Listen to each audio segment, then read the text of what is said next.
I'm gonna go ahead and pop on this main screen so I can address you guys here on YouTube.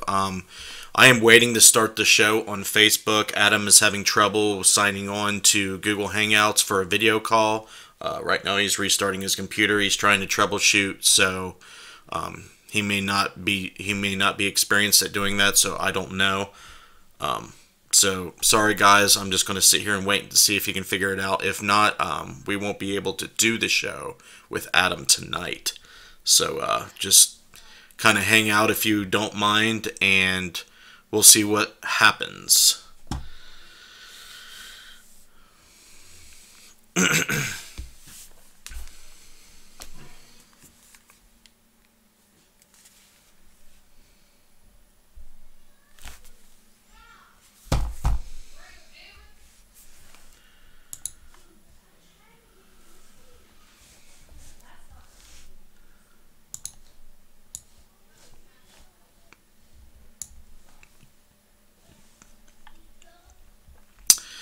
So I'm going to monitor the comments. Yeah, Erica, I'm sorry. I usually have the guest come on 15 minutes early before the show starts, but that did not work this time. He can't. I've been sending him invites. He's not getting the invites. He's getting errors when he tries to join. So I don't know what the problem is. This is the first time I've had this much trouble with a guest. So we'll see if we're going to be able to get Adam on the show or not. And I do apologize. It's pretty frustrating, but there is not a whole lot I can do.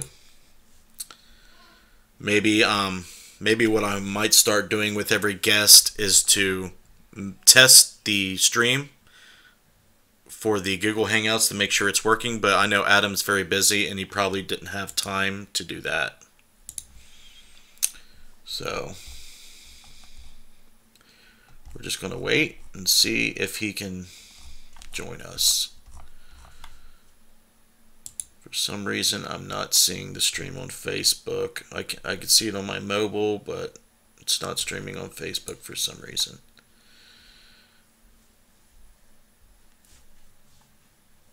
That's really weird. There it is. There's no one watching it. And it stopped for some reason. That's really weird. Huh. It's not live. Huh. So,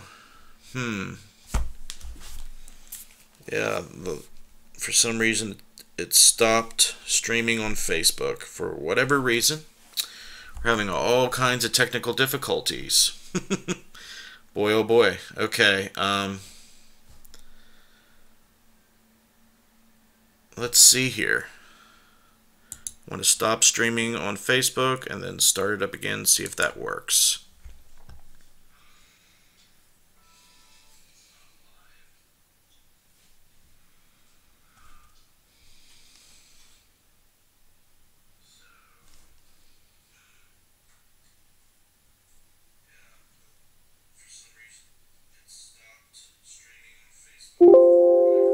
Could not access the specified channel or stream key. Please double check your stream key. Yay! Okay, well, we're going to end this. Don't have a choice. Resident Undead. Uh-oh. Except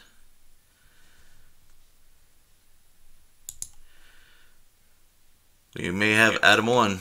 Adam. No shit, it worked. Dude, I have bounced around so many different devices. Can you see me? Yes, I can. You're not going to be able to see me right now because I'm using my webcams to stream, but I can see you. Awesome, dude. Awesome. How's it going? It's, we've had difficulties, okay? But right? YouTube is watching us right now. For some reason, it flaked out on me on Facebook, so I'm going to get it back up and going. And we should be fine here in just a minute. So YouTube is watching this conversation right now, so Cool. stand by. See if we can get Let's turn on this my headphones. Facebook party started. Streaming on 2 platforms is hard. I believe it. I think it's a cool setup that you got here. Okay, let's see if this is going to work now.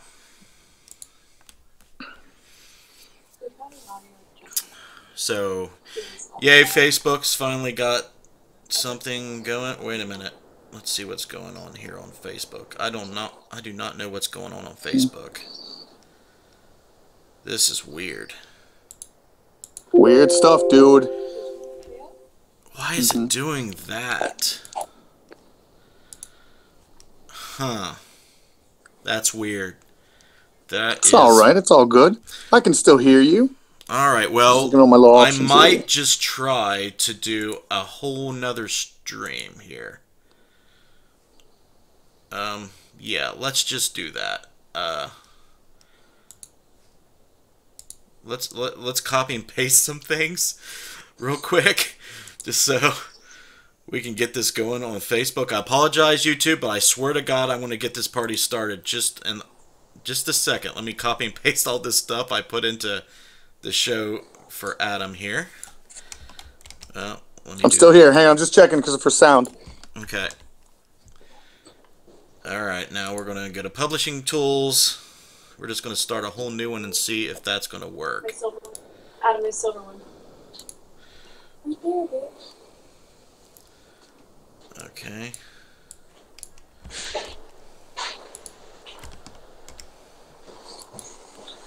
See. Settings. Stream. Awesome. Paste. Apply. Okay. Okay, I'm going to go here. Copy. Paste. Okay. We're going to go Necromancer live show episode 16 with Adam Kimmel. Oh my God. Alright, what's up? Sorry, dude, only 13 minutes late. I thought we were going to lose it there, like trying to figure out these links and stuff. Yeah, we did it though. Alright, for some reason it's not letting me go live on Facebook for some reason. Which is... Uh-oh, wait a minute. I think it might let me. Oh no. Is it going to happen? Oh my gosh, it is. So, it should be happening.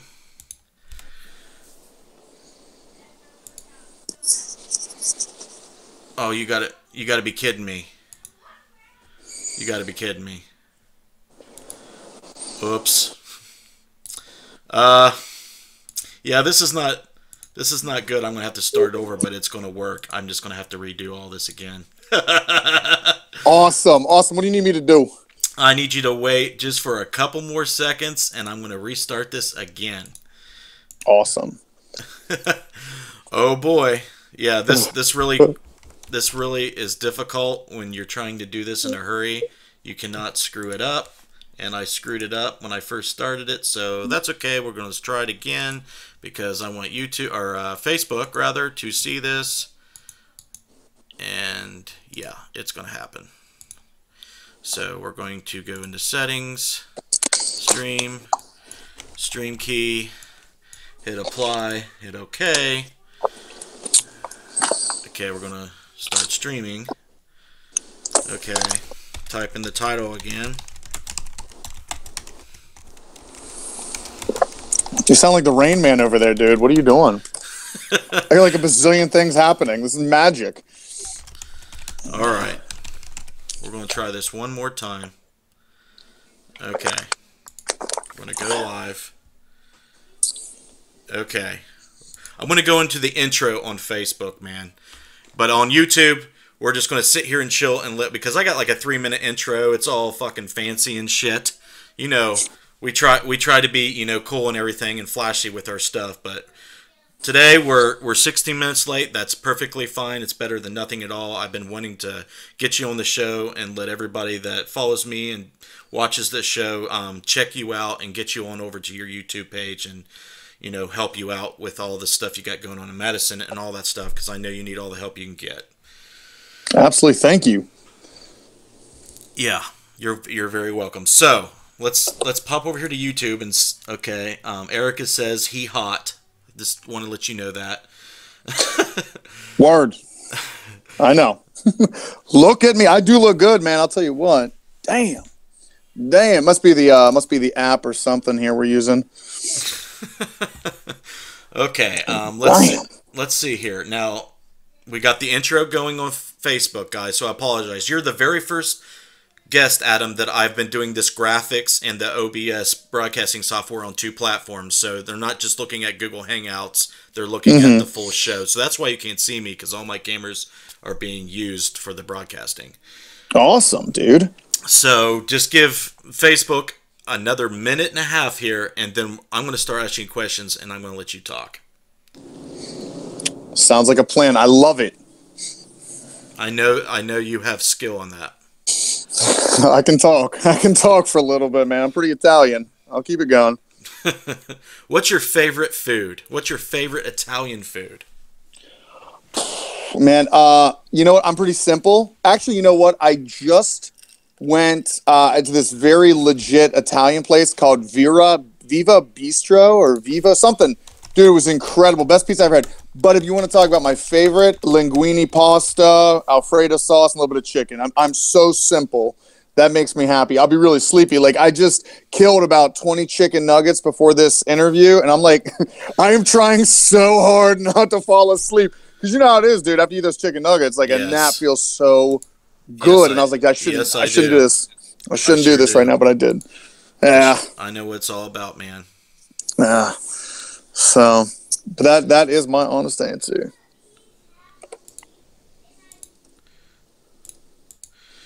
All right. We're going to start the introduction. Hey guys, what's up on Facebook? Sorry for the delay. I got Adam over here. This is episode 16. Welcome and thank you for joining us here on the Necromancer Live Show. I am your host, Justin Brown, and we have Adam Kimmel with us tonight. So let's go ahead and bring him over and let Facebook see Adam. What's up, bro? Finally got you on. What's going on? What is going on? Dude, I love it. I love how technical you are. This is awesome. I know it's frustrating. This reminds me of like when we're filming an RU episode and nothing goes right, but that means it's going to be the best ever. Nothing goes according to plan. I'll tell you what, man, you are cool under pressure. Well done. Well done. Well, I'm married and I have 3 kids. Does that qualify me for this? That's training right there. You are more above and qualified than most. All right. Well, we got the show on the road for Facebook and YouTube, so I'm glad that happened. Adam, first things first, buddy. Let me know some personal things about you, because I have really not had a sit down talk with you to know really much about you. Where are you from? Where do you originate from? City of origin, technically Grove City, Pennsylvania, a little small town in the middle of nowhere. But I resonate with Pittsburgh, Pennsylvania. That's where I am the most of the time now. So my origin is Pittsburgh. But, I've got so many people saying they think I'm from Ohio. Now recently from Madison, used to be from Youngstown. It's just because we travel a lot. And but no, real answer is Pittsburgh, Pennsylvania. Sweet, man. So you're definitely probably have the paranormal bug living in Pennsylvania, I would imagine. Got a lot of stuff. Ohio too. I'll tell you what. It's like the where are you from? Where are you from? Hillsboro. Probably like an hour east of Cincinnati. Hillsboro, Ohio. That's right, dude. I've been through your town. I tried to buy the Thompson House. I think is that what it's called, the Thompson House. No, I think you told me it was the Scott House. That's it, the Scott House. Yeah. Yeah. No, I went through there. Hillsboro's a nice area. That's a really nice area. It is. And the Scott House is beautiful. Yeah, I know your area very well. Me and Mr. Wolliver, we passed through there many of a time. Yeah. Jeff Fent has some family down here in Hillsboro. Yes, he does. Yes, he does. So, yeah, Ohio's cool. Pennsylvania's cool. We're right in the vein, in the Rust Belt, in the vein of where all the cool stuff happens, in my opinion. Mm-hmm. So, How shall we start off this interview, Adam? Crazy and weird. Just go somewhere in left field. Like somewhere in left field. My dream interview is just let's get really crazy. How much time do we have? Was it 9:21? We have like, 30, 40 minutes? Let's get crazy. Just go wherever. Over left field, keep running, and go. Okay. I usually ask my guests, why is it that they do what they do? You are a filmmaker. You are a paranormal researcher. You investigate haunted locations. Tell everybody watching why you do that. Get personal. What you're a very passionate guy. Why are you so passionate about it? Why do you do it?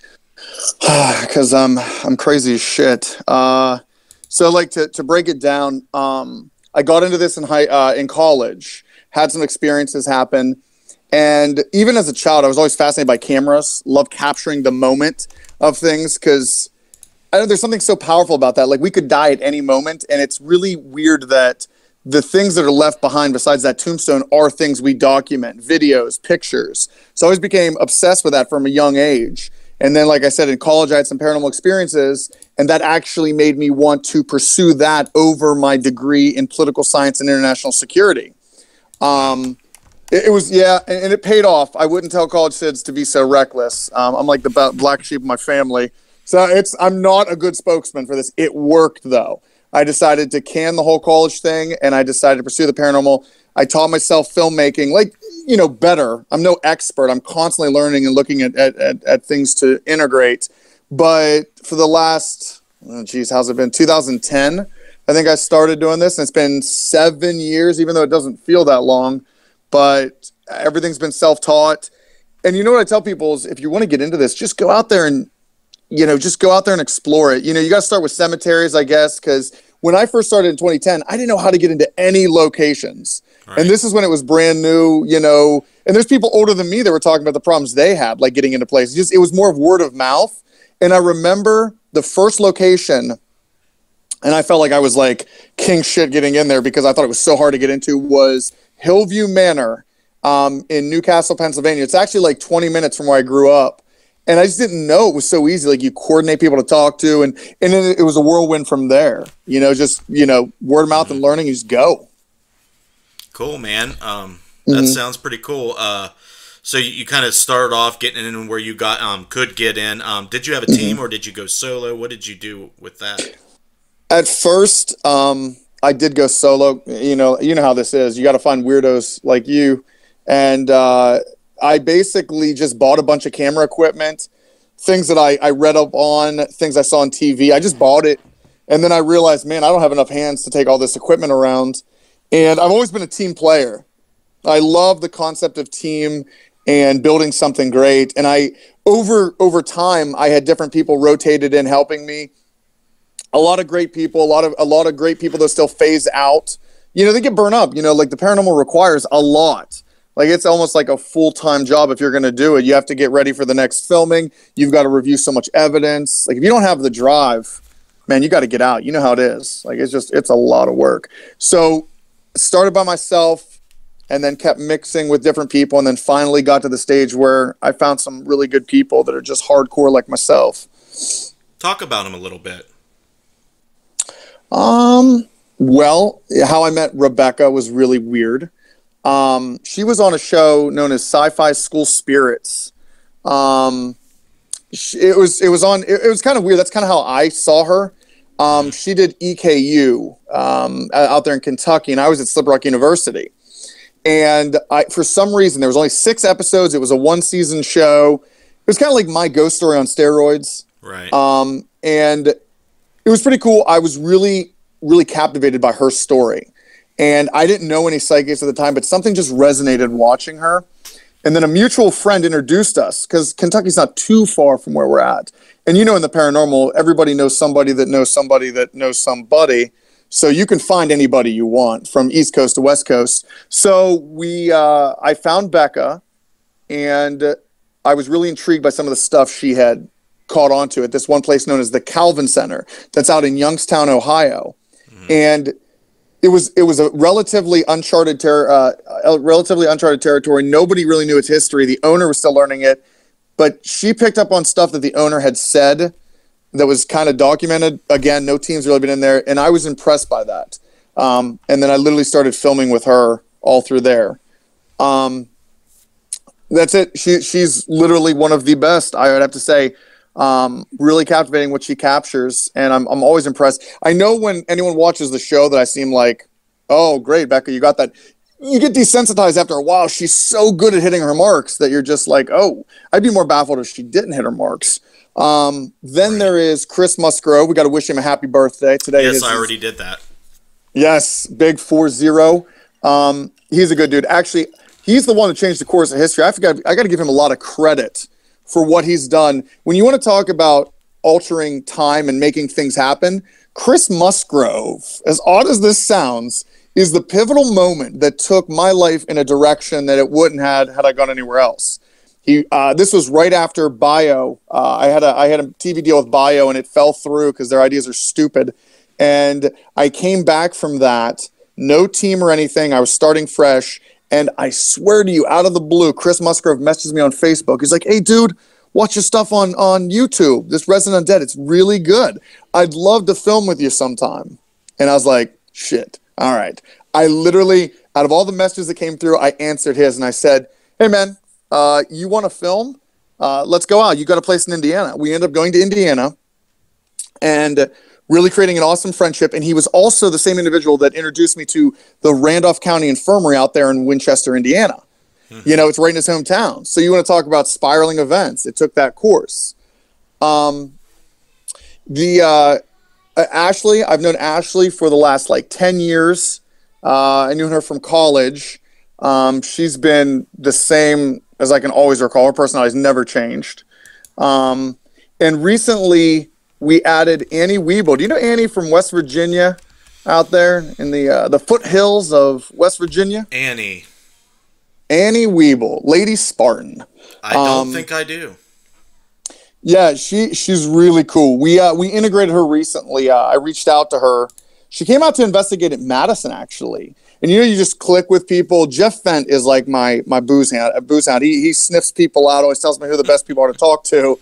Uncle Jeff Fent. And he had told me about Annie. You really got to meet Annie. And we really kicked it off when we talked. You know how it is. You just kind of resonate with people. And you just kind of get that, hey, this is going to be a really cool friendship if we pursue it. And so. That's cool. And then behind the scenes, this is even cooler. The ones that put up with all the shenanigans. David Wooliver and Uncle Scott Felger. You've probably seen them on Facebook. Yeah. Two crazy guys. Wooliver, I've known Wooliver for forever. Forever I've known him. He was like one of the first people on YouTube I saw watching making shows and stuff. And we recently united in the last year, at the end of the year before. Actually, he helped film the Madison episode with us. He is our main camera operations in the back, who's filming us during our quarantines at the TV. And Uncle Scott is our manager. He's the one who coordinates all the filming because there's just so much going on with all of us. I'm editing, everybody else is doing their thing. Uncle Scott lays the groundwork for, calling locations. Because you know how hard that is. If you want to film every 2 months, places fill up really quick. So you got to almost be booking a year in advance. Yep. So Scott handles that. He lays it down. And we actually... I don't know if you've heard of this place. Chad Cornell is one of my good contacts. Always when I'm in a tough bind, he's always got a great location. Have you ever heard of the Judson House and Eagle Hotel? It sounds vaguely familiar. Mm-hmm. We're going to be filming our last episode of the season is coming up there. And right now we got Phillips Folly, but that's in a nutshell everything. The whole crew, how we met, the things we do. It's a great chemistry. So. Nice. Real quick, JP Doyle said, hey, what's up? You need to come to Texas and do a collab with him. You're getting a lot of love from the YouTube chat, and when I look over here at Facebook, it's also going crazy over on Facebook. Awesome people. Awesome people. I always tell people the paranormal community is some of the best people you ever meet. JP Doyle, I know he's holding Texas down, correct? He's from Texas? Yep. The big Lone Star State. I've seen some of his stuff. He has a passion too. I love a lot of these up and coming people that are just pushing it because you'll know who's going to stick around. It's always going to be trial and tribulation. I think JP, you and I talked briefly.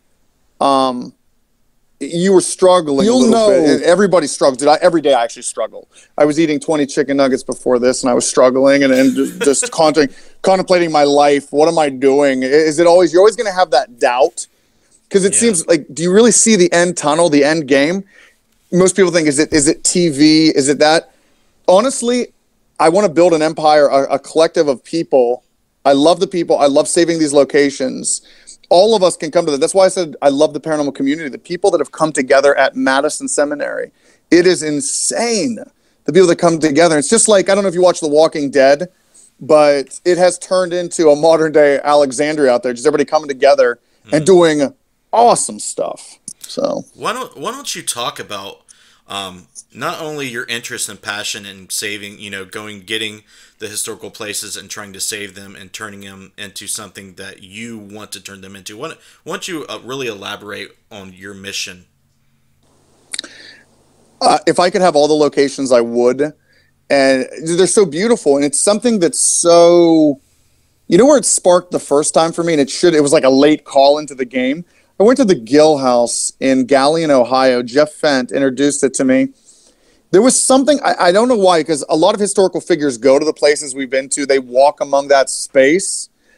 But for some reason, knowing that Thomas Edison stepped into that building and interacted with the family that lived there, even though I'm a clear Nikola Tesla fan, let me put that out there for the record. But even though Thomas Edison walked on those floorboards, it blew my mind. I was like, holy shit. This is a person we read about in our history books, and he was there. And it's almost... in newer generations, even the older generations, they don't seem to really care sometimes about these historical structures. They want to mow them down for a Walmart, things like that. And I think we're going to regret it in the future. Let me rephrase that. I don't think we're going to regret it. We will regret it, because Madison Seminary is a prime example of that.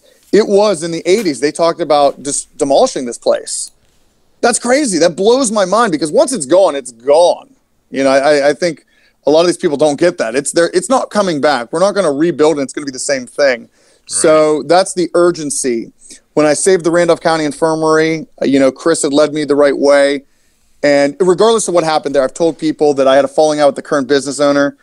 Greed corrupts. But that's not what it's at. Anyone that knows me knows that, I'd give you the shirt off my back if I could. If I could help everybody, I would. Madison is becoming that prime example. Everybody's just coming together to do great things. So yeah, that's my passion though. That's where it stems from. There's so many great things that come out of this. So not only are you nostalgic, you enjoy history, you see it's very important, how important it is as far as what it can tell about us, where we're going, learning about, where we're from and where we're going and what we're about.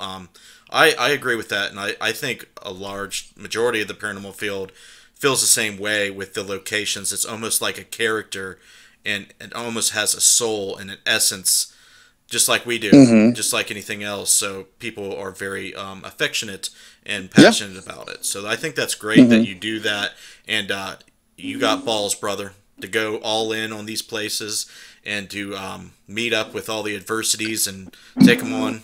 It's pretty cool. Thank you. I'll tell you what, I don't get anxiety or panic attacks, but there are days I wake up and I just scream at the ceiling.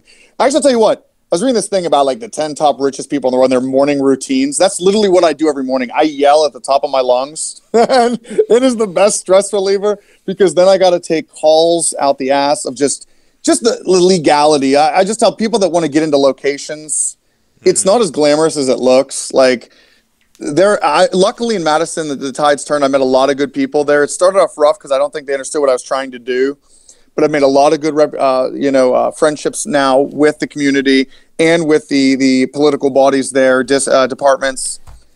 It's working out, but yeah, there are days I get real stressed out, and I'm just like, is it going to work? You feel like you're in a hole and you can't get out of it sometimes. But that's what helps with having a lot of good people surrounding you. I got so many good people, it's ridiculous. Do you want to talk about the adversities and the problems you have right now? Do you want to talk about that and air them out a little bit? Yeah, absolutely. The situation's gotten a lot better out there. Well, we can start with Randolph. There's a lot of things you have to learn. I'm a terrible business partner, as far as like I put too much trust in people, and I put the wrong trust in the wrong person, and it bit me. Contracts were never agreed upon. I fulfilled my end of the bargain, but I'm such a dreamer, and Becca always yells at me for this. I'm such a dreamer, and I believe in humanity. I believe in everyone, that I don't think anyone's going to put a knife in your back. That's one of the things you got to work at. You got to be savvy sometimes, and I don't know. I'll leave it at that. Just if you're going to get into this stuff, be savvy. I hate to say watch out for yourself at times, because I like to watch out for everybody, but there are snakes in the grass. They will get you if you're not watching. Now, with Madison, I think what happened was there was a lot of stir up of when I got there. It was operating the way that I'm trying to do it, but it was never at the level that I brought. The attention, the publicity, the popularity. And I'm not trying to sound like I have an ego. This is exactly how I got burnt. Because Madison was like this untapped gem in the paranormal community. You only went to Madison if it was like word of mouth or you knew somebody. Ray Gooseby is the one who got me in there when we filmed the third time. The ownership, they advertised about it. They had community events. But for some reason now doing this, the books have been thrown at me. Now, don't get me wrong. I want to make the building safe, but there's a lot of things that should be grandfathered in that I've tried to argue. And at this point, you know what? I'm here for the long run. I'll do this dance. I got to thank the fire department. The captain out there has become, I really like him. He's a really good dude. And he's just doing his job. I know a lot of the entities had to come down. I've made friends with them. It's just weird. It's the politics out there. But we're navigating through it. And Madison, we had some good news today from the building department and the fire department. We're like 2/3 of the way there. I have one more department to take care of, but we're looking to be back open early January, if not sooner. We'll see how fast things move. But there's a lot of things behind the scenes. I'm not as angry as I used to be anymore. Because let me frame. The thing that made me the most angry was just seeing everybody come together, and it's almost like your dreams get shattered. So many people have come together to save Madison. Brandon Shea was just there the other day. He's a licensed electrician. He's offering his time. He's wiring up the West Wing. You got Uncle Jeff, who's doing my outside lights, another electrician. It's just crazy the amount of time. I could go down the list. It's just ridiculous the amount of people that care, and I just feel like I'm representing all of them when I go to bat against any political entities out there. So, yeah. Nice, man. I think that you're in a situation that probably a lot of people, and I know I've seen a lot of places I love, have to deal with similar things. I remember Prospect Place. Prospect got hit. Yeah. And they got hit. It seemed like they were on the forefront of, politics, trying to, take down the paranormal community and what we're trying to do. And there's a lot of people out there, they're not advocates of ghost hunting, paranormal research, using historical, locations and getting revenue from the paranormal community to help the historical, preservation of those places. And I think that there lies, the problems, like the whole misunderstanding or misconceptions those people have about what we're about and what we're trying to do. Because I talk to skeptics all the time. They're like, well, I don't believe in all this shit because I think people are trying to capitalize or take advantage of people that may be ignorant or, may have these biases or been brought up to believe in the paranormal. And you're just trying to, make money and use, all that. And that's what most people think. And don't you think that's crazy? No, it absolutely is. It absolutely is. Like with Randolph County Infirmary, it's been paid off 3 times over, and we put a lot of that back into the building. You know what I mean? And we stimulated the local economy out there. I could give you names of business owners. Like, we direct all the traffic to them. The problem in Madison was I think they thought it was my first rodeo. Like, they didn't read my resume when I said, hey, I saved another location in Indiana. Here's the paperwork, and here's a direct number to the mayor. He's ready for your phone call. He never received a phone call, so it was like working at ground zero again. With Madison, before I was shut down, I'm not kidding. I can show you receipts of the insane amount of money. I put about 95% of the income back into the building. New exit lights, fire extinguishers, a shitload of drywall. And if I don't become successful with any of this anymore and I become a bum, I'm going to start doing drywall because I've become an expert with all the crap I've had to do. And painting, actually pretty good at painting too. But all these things cost money. And I love that building so much, I just pour it right back into it. But how do you prove that when we live in a society today where people are constantly embezzling money, we're constantly screwing each other over? How do you prove you're trying to be the good guy? You got everything against you. And especially when no one understands that the paranormal community means very, very well to these historic locations. Not only do we love the history, but there's some crazy shit going on inside of them. I mean, we could take another hour, and I could tell you of all the weird, creepy happenings while we're fixing the building up, like just creepy shit that happens. I mean, I thought I was a seasoned investigator, but my skin crawls in that building, like with some of the shit that's been happening recently. Blood curdling screams, footsteps on the floor like someone's running. The other night, Becca was down in the basement. She picked up on this man that said he was the caretaker, right? So it's a new wing we're actually, fixing up. And above us, Grim, one of my caretakers out there, we both heard what sounded like somebody crashed on a ladder. Now, we're the only people there, right? We're in the basement, and it sounds like this ladder crashes hard. You hear the floor vibrate, and you hear a man moan like he was like, oh, like he got hurt from that fall. Grim and I, our eyes get wide. First thing was like, oh, shit, somebody's in the building. That's how real it was. Ran out of the basement, and as always, I'm like 20 pounds lighter because every time I'm there, we're always doing security checks of the building because we think someone broke in.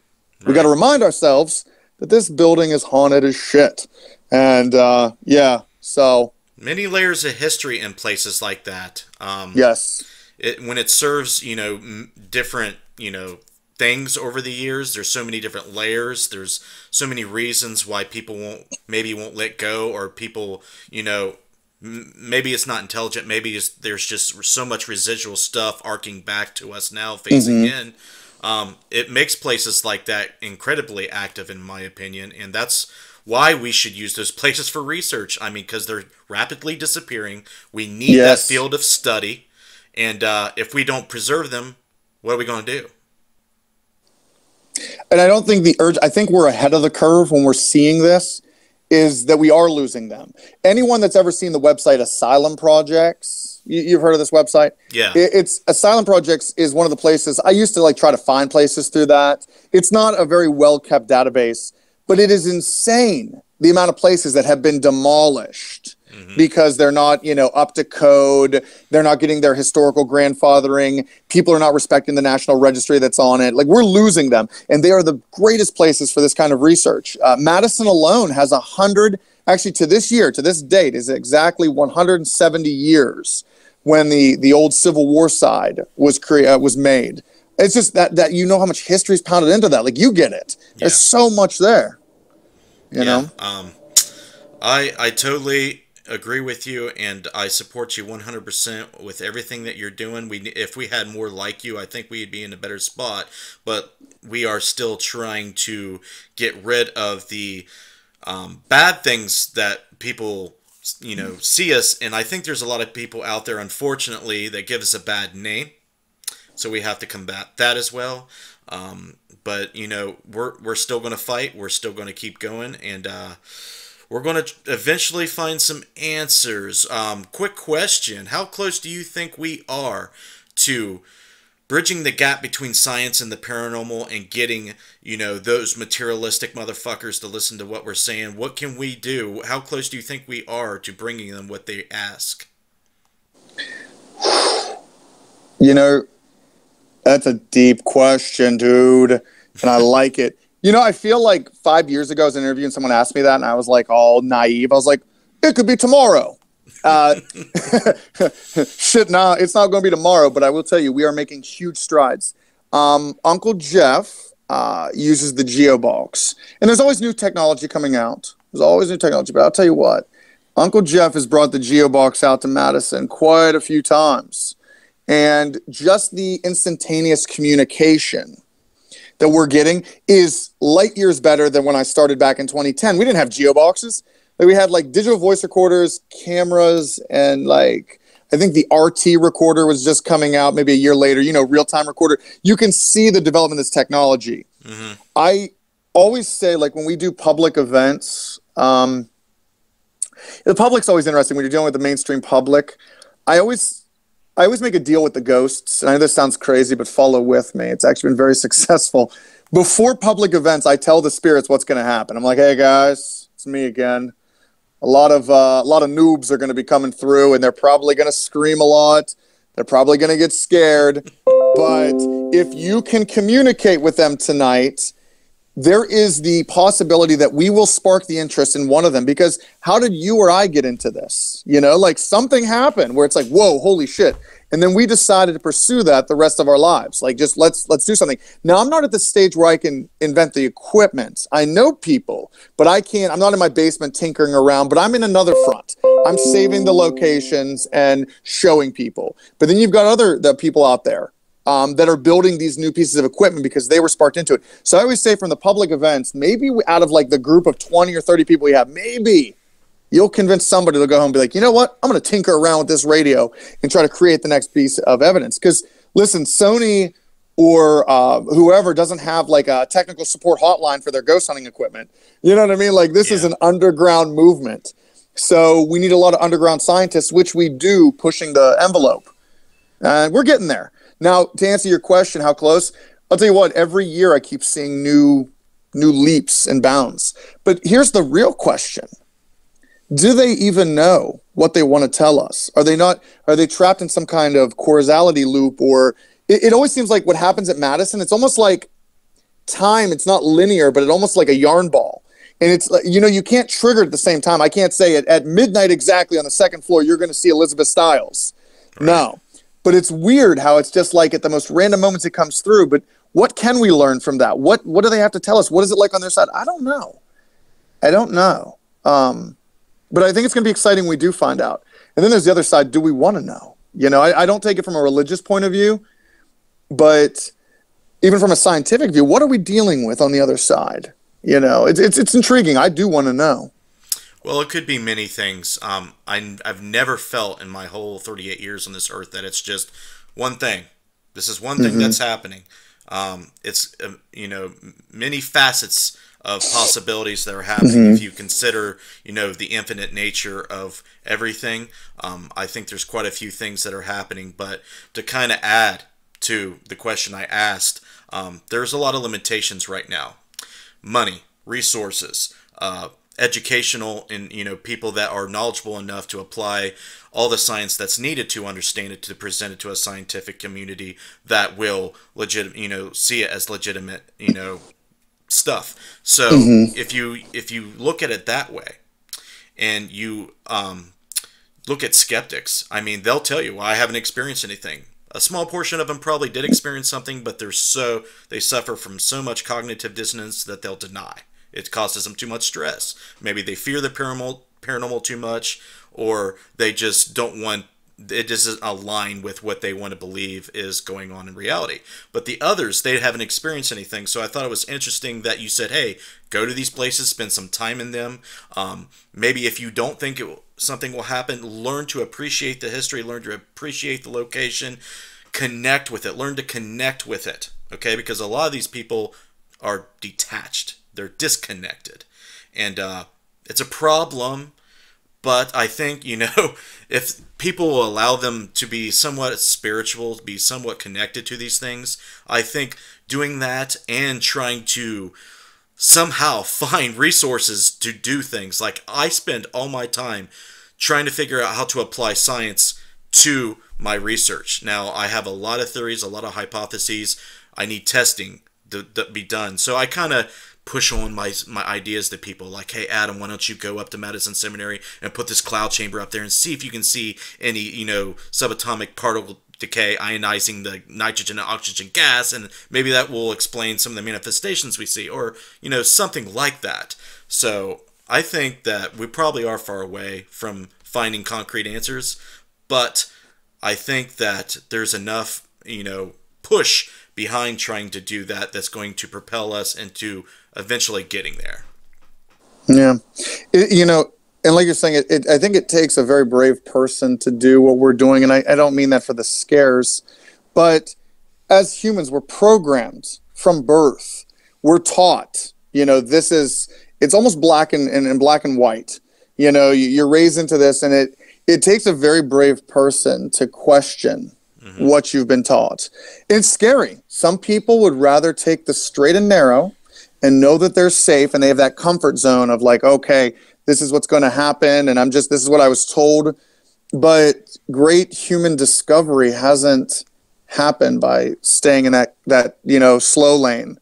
I'm not going to give a shout out to like Christopher Columbus or anything like that, or Galileo, more like Galileo. But like when you got out in the ocean and you were taking that leap, you didn't know what was out there. Well, unless you're into the ancient aliens theory or anything like that. But let's just assume for a second that Galileo didn't know, and he didn't, I believe.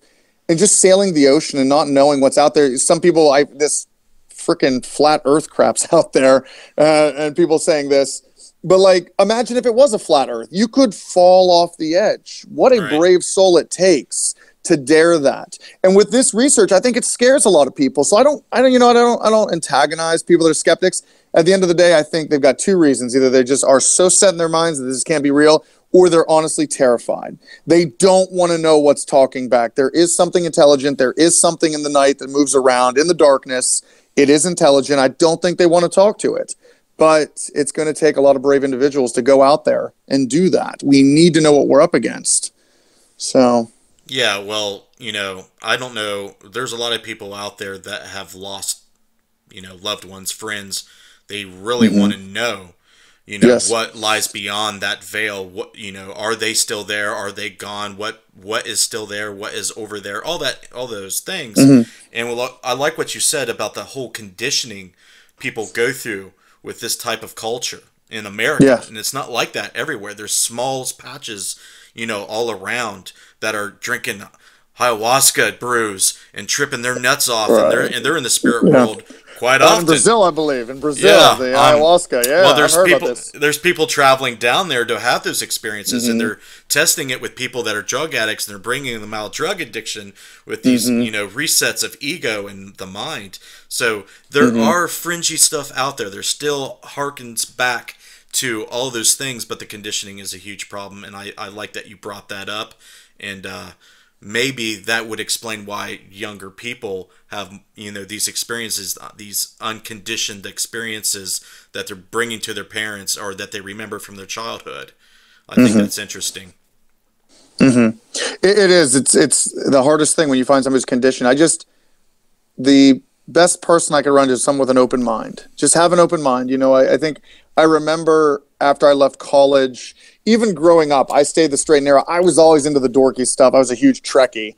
Love Star Trek, love Star Wars. Open-minded to an extent, but like it comes to a point where you just let it go. Just open your mind and just listen. You have enough intelligence to yourself to, pick and choose from the stuff that you think is really crazy. But the best step is to have that open mind, and they're the hardest people to find. But exactly. So. Yes. We can tell you stories. We can, edit and produce videos to show you a really cool interpretation of hauntings and stories that involve history and that involve possible paranormal phenomena. But the best way, folks, if you're watching and listening right now, go to places like Madison Seminary. Go to these historical places. Find out for yourself. Experience. Connect. See what's out there. Have that bravery and that angst to go out and see what you can find, because if you don't, you may be missing something. So if you have not experienced anything yet, it's your fault. Valid. It's funny, the storytelling you said. When I was producing Resident Undead, I've always loved a story. Love telling a story. And the newest stuff, the last 12 episodes, I wouldn't say there's a story arc, but it's like almost throwing yourself into the story. Entertaining people in a sense through that story. Right. Because people are like, you can't tell what's going to happen there. I think paranormal activity is going to happen no matter what. So I focus on, who are we trying to contact? What areas of this place are we going to hit? But develop the actual story to tie it in. So it's not just an abandoned building with rooms, but to kind of tie the actual characters. For some reason, my mind just went back to Saddamsville Rectory, where there was a priest that was molesting children. And he, on his deathbed, finally confessed he did all this stuff. Right. So you've got this very, very dark backstory. But going in there to tell people that, and this actually goes back to you talking about letting people know what these institutions were. If we knock down an insane asylum, that's a future generation that's only going to see it in a book, and who wants to read? But if you can step into an old insane asylum, I'll tell you what, it's going to stick pretty quick. So when we went to Sedumsville and we targeted, I think it was Father Burning, this is to tell future generations. Like, we're not idolizing his story. We're doing this to tell you it's wrong. Going in there, confronting him, and just blasting these accusations out and what he's done. Another story like Villisca Axe Murder House. Everybody knows the story about that. An axe murder that killed the whole Moore family.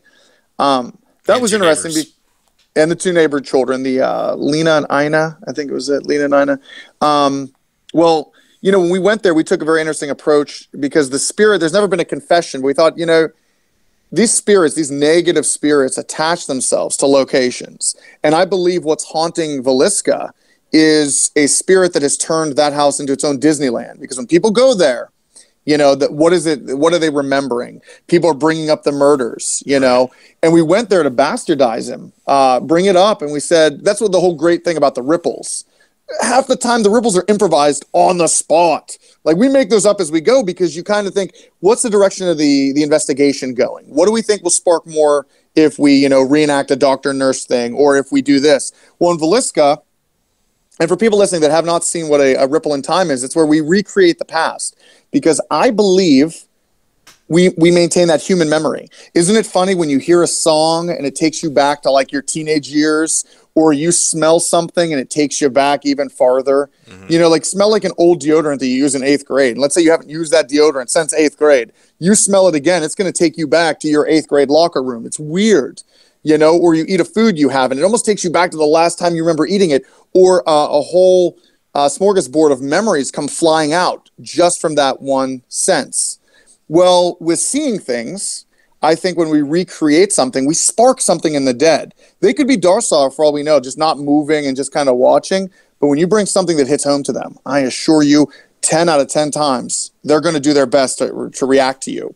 And in Villisca, I think we threw out the whole idea that it was the Reverend that murdered the Moore family, even though it was in conflict with someone else. Mm-hmm. And we said, you know what? I remember before we filmed that, and I wish we had cameras rolling, but I was just so angry because I could feel the energy changing. I said, listen, whoever committed this murder, you're going to give me the answer on this device. And I said, if you don't, they're going to think the Reverend did it because that's how I'm going to sell it. Now, I didn't. I wasn't going to do that. But this spirit's being bullied in a sense in this moment. And we went with that ripple. And right at the end, it screamed, I am Reverend Kelly. I killed this family. It was just crazy, And I don't know, this is what I'm saying, we get into left field. Now I'm over here talking about the Villisca Axe Murder House. We could just talk forever. But it's just the energies that are, in these locations. Man, I'm rambling. Save me, Justin. Throw a lifeboat. Well, you're not rambling. You're trying to cram it all in there. But what did I want to add to that is when you guys do the ripples, it's not only what the spirits see, is what they're actually feeling psychokinetically. Mm-hmm. You're acting out things, and I believe that spirits will actually respond to that easier and more than what you could do visually. So if you can reproduce something psychokinetic in the environment, I believe that's probably the most useful thing you could do. And I never see you guys sit there on a ripple and like, okay, Sally, why did you do that? Reading a script or whatever, you guys act it out and you feel the feelings and you respond in that way. Do you guys think about that? Well, we improvise the shit out of it. It is improvised. It is raw motion. There's no scripts because we never remember them anyway. Right. All we know is we take 10 breaks, like 10 little segments. We say something, get the energy ramped up, and then pause and wait. Because a lot of people, I think, in the community, you got to remember, you got to give them time to talk. I love when I see people that are new to this, public events mainly. They'll come in and they'll ask a question on the recorder. Hi, what's your name? My name's Sally. And it was like a 2-second delay. And I'm like, dude, no, listen, it takes a lot of energy for them to respond. It's going to seem awkward at first, but you got to ask a question to give a good delay. And even about the ripples, giving those delays in between the questions, I really think it's a lot of the energy. If you really believe what you're acting and doing, even though it's like the worst acting, it's like not even B B-level acting. It's terrible, but if you really believe and you really put that energy into it, I'll tell you what, you spark a lot of weird activity. Right. Yeah, I like that you guys do that. Probably my favorite thing to actually watch is the intros and the stuff you guys actually produce to kind of tell the story. I think that's really well done, especially in the last year. And I really like that you guys do that, because I've heard of paranormal investigators and enthusiasts and others say, well, they don't like reenactments. And I'm like, okay, well, well, all right. You want to hear a story. You want to see a story. You want to connect with a story. There's no better way. Okay, you act it out. You put it on film, and you got to do it in a way that hopefully somebody can say, "Hey, wow, that might have been how it went down and everything," and it gets you feeling, emotionally invested into it. So if you're going to sit down for an hour and watch something, you might as well get them invested somehow. I mean, I'm as sciencey as the next guy. I can sit down and watch a 12-hour CCTV, of dust flying around. Sure, great, but I'd rather, try to, watch something a little bit entertaining. It's going to grab more people. It's going to get more interest in it. And I'm glad that you guys do that and incorporate it in your work. But I'm really happy that you came on and you're talking about everything that you're passionate about, talking about everything that you're doing. Why don't you tell everybody how they can find your videos? How can they find Madison Seminary? How can they go there? All that stuff. Absolutely. Let's start with Madison Seminary. We hopefully will be opening up for next year again.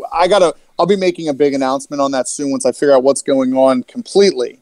But to find Madison Seminary, go to Facebook. It's right on there, Madison Seminary. You'll find us. That is the easiest tool to communicate with us. You can message us through there. Actually, just message the page. That's the easiest way right now. Madison Seminary. Now, and then again, all the major posts will come through there when we're opening up, how to make reservations. And literally, guys, it's never been about the money. I always show people all the improvements that have been made there constantly on the page. The money we're going to be making off these private tours, public tours, it's going right back in because, again, another Walking Dead reference. I nicknamed the building Lucille, and she is thirsty. She is thirsty for money. So a lot's going to go back into it. It's 70,000 square feet, so know that your money's going to a good place. Secondly, to find Resident Undead. We don't really follow the Facebook page that much more than we should. That's a mental note to ourselves. But if you really want to catch up on it, go to YouTube, type in Resident Undead. All the stuff will come up. You can find my channel. It's just called Resident Undead. All the stuff's nicely categorized. You can catch up on the last 12. There's still episodes past that when I was crazy in my youth. But the last 12 get really good. All right, so I'm going to pitch that right now. Also, I hate to interrupt real quick. Yeah, go ahead. The YouTube channel, Resident Undead, on YouTube is in the cards. All you got to do is click on the upper right-hand corner, and you can go right to that. On Facebook, I'm going to link it in the chat. Look at you, Justin. Looking out. Awesome. That makes it a lot easier right there. So that'll help everybody out. And you know what, like Justin was saying, you're saying there, Justin, is it is about entertaining with the story. I really love telling the story of these places. And the crazy thing, Wooliver and Scott, all of us, we put in a good 8 hours before the ghost hunt just to film those little shock and awes. And that minute and a half that goes into it, which filmmaking sucks at times because you got to try to get the right shots and you're on location in a limited amount of time.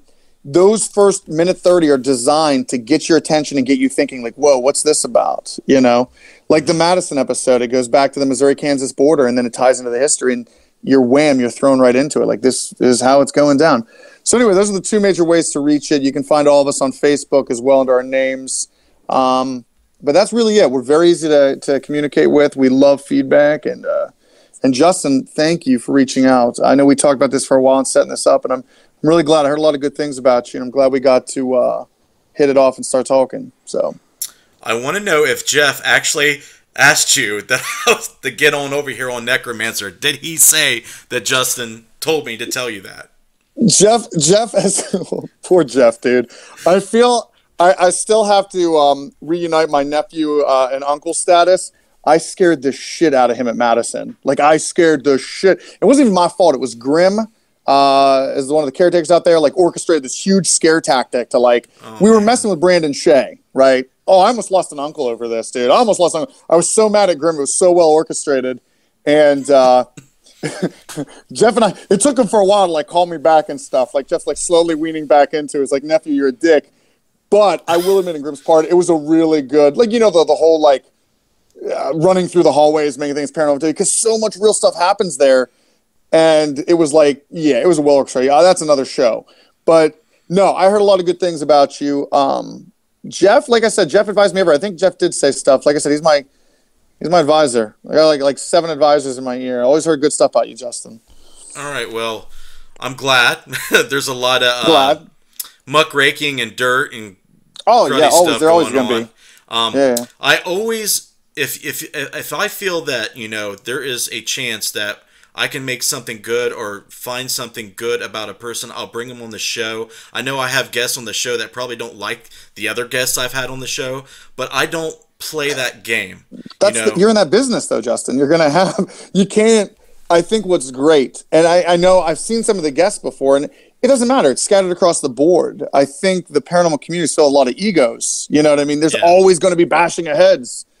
And at the end of the day, you just, you know, it's almost like The Walking Dead. That's my 3rd Walking Dead reference. Like, it's the end apocalypse. We have to work together. It's never going to work. We have to work together. So I think you bringing all these different people together is great. That's great. You know, we got to have a battle of the minds. It's, you know, so let's just talk it out. We have to support each other if we're going to make this shit work. We have to establish a paranormal community, really, you know, make para-unity a thing instead of a myth.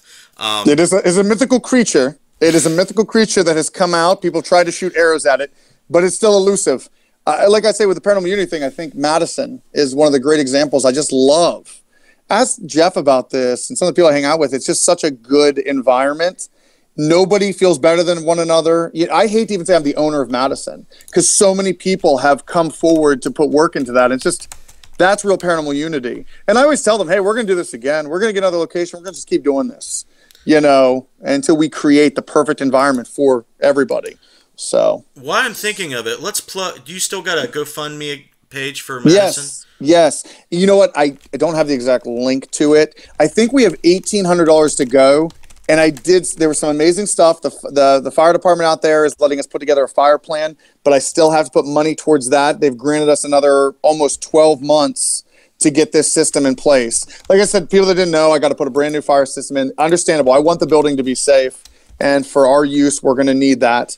The GoFundMe is under Save Madison Seminary. But what I'll do to everybody that's listening, go to Facebook after this. I'll post a link. I'll make a huge announcement as well about you, Justin. I'll put that link in there. We got $1,800 to go.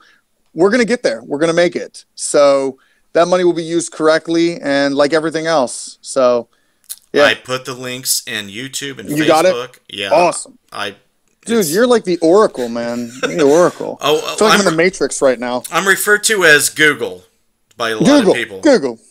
Makes sense. I wish I was paid like Google, but I'm not. Yeah. Well, jeez, yeah. But awesome. No, thank you. So, yeah, like I said, you know, and you're actually not too far away. We're going to have to get you out to Madison and come out to Alexandria. It's not too far of a drive for you because if I remember correctly, Hillsborough is like southern Ohio. Yes. Yeah, southern Ohio. So we're northern, a little bit of a drive. Maybe you're looking like 5 hours, maybe 4 hours. Yeah, I'm actually going to be up at House of Wills November 11th and 12th, filming a documentary for a guy I work with. So if you are in the area during that time, I might stop by and see you. But if not, that's cool. Okay. But we're really close. I think Madison's like 40 minutes from the House of Wills. Okay. But dude, you've been to the House of Wills yet? Nope, not yet. Oh, it is an intriguing beast. It is an intriguing beast, dude. You're in for. I mean, it's just an indigenous neighborhood. Remember that. But the building is pretty whack, dude. It's pretty whack. There's some crazy shit going there, but you know, you got a crew with you, right? You got enough people. You bringing some people with you? Oh yeah, it's going to be it's going to be we're going to have plenty of people to help. It's well planned out, and I just more people the better. Yeah, I just mentioned it. So if I'm up there, I will. Oh, it's my battery. My battery. That's me. I'm here. Can you see me? Yeah, I can see you. All right. Well, I will do my best. Probably 2018, I'm going to make an effort to work with you, to meet up either at a Paracon or at Madison or wherever it may be. We're going to do something. I always promise all my favorite people that I have on the show to try to do something, and we'll try to do it 2018. Thank you so much for coming on, man. I appreciate it. Thank you. Justin, I had a great time, dude. Hours go by too fast. I kept looking at the clock up here, dude. It goes by too fast. So yeah, well, awesome. I don't try to keep on, everybody on for long periods of time. Depending on the guest, it's hard to retain people for an hour. I probably could for you for a little bit longer, but I understand. We'll wrap it up, buddy. You have a good evening, everybody. Please help this guy out with Madison Seminary. We need all dudes and dudettes on deck, okay? Everyone on deck. All hands on deck. We're going to save it. We're going to make it available for everybody to go check out, and we're going to preserve the history that we need to see what's going on, okay? What's going on out there. Check out Resident Undead on YouTube. Check out Madison Seminary on Facebook. Blow Adam up on social media. Blow him up. Awesome. Do it. Do it. Don't be afraid. Do it. Thanks, Justin. You're welcome, buddy. You have a good night, and I will talk to you soon. All right. Later, bro. Later. All right, guys. Well, there you have it. Adam Kimmel, Resident Undead. You got the YouTube on YouTube, or the YouTube link, rather, in the cards, well, on this side, up here on YouTube. I linked it over there on Facebook. Check out the links. If you do want to support the GoFundMe campaign for saving Madison Seminary, go over there. Check that out. All good stuff. Adam is a really, really great guy. He does good stuff with his filmmaking, and he does care about history and the paranormal. So if you align with all those things I just mentioned, check him out. All right.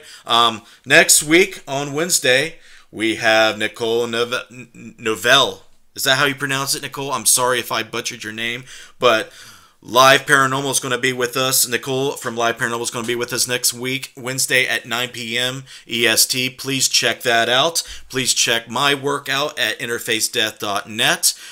Please follow everything that Adam and I do. You can check us out on Patreon. You can check us out on YouTube at Interface Death. And what I'm going to do is I'm going to end this show with a little bit of message from our Patreon. If you want to support Interface Death, you can stick around and see all the details with that, and I'll let you see that the documentary we just released and some other stuff from our sponsors. Thank you for joining us. Thank you for tuning in each and every week. I appreciate all of you.